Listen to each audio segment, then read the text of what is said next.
अगर कोई हमारे हाथ से हमारी उंगलियां काटने की कोशिश करे या हमारी भुजाओं से हमारी हथेली काटने की कोशिश करे तो किस तरह का कष्ट होगा आपको। वही कष्ट पहुंचाया है चाइना ने हमें लद्दाख पर अपनी लालची नजरें गड़ा के, और वहां हमारी सीमा का एक एक इंच बचाते हुए हमारे 20 जवान शहीद हो गए हैं। क्या भूल पाएंगे आप उनकी माओं के आंसू, उनकी विधवाओं की चीखें और उनके बच्चों के दिए हुए बलिदान को। क्या ये सोचना ठीक है कि सेनाओं का जो सरहदों पे जो युद्ध होता है वो सिर्फ सेनाओं का होता है, वो सिर्फ सरकार का होता है? क्या उसमें हमारा कोई योगदान नहीं है?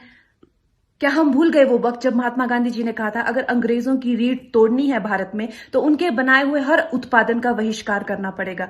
तो क्या ये जरूरी नहीं है कि हम भी इस युद्ध में हिस्सा लें, क्योंकि लद्दाख सिर्फ एक जमीन का टुकड़ा नहीं है, भारत की अस्मिता का एक बहुत बड़ा हिस्सा है, भारत की हथेली है। हम उसे किसी तरह से इस दुश्मनों के उनके गंदे इरादों में सफल नहीं होने दे सकते।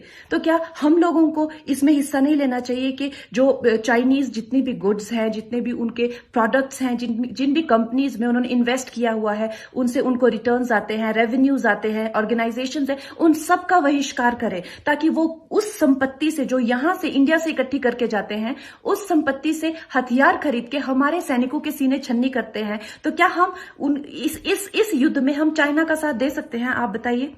ये क्या हमारा कर्तव्य नहीं है कि हम अपनी सेनाओं का और अपने सरकार का साथ दें? तो हमें प्रतिज्ञा लेते हैं कि हम आत्मनिर्भर बनेंगे और चाइनीज गुड्स को बिल्कुल बॉयकॉट करेंगे और इस युद्ध में हिस्सा लेके भारत को जिताएंगे। जय हिंद।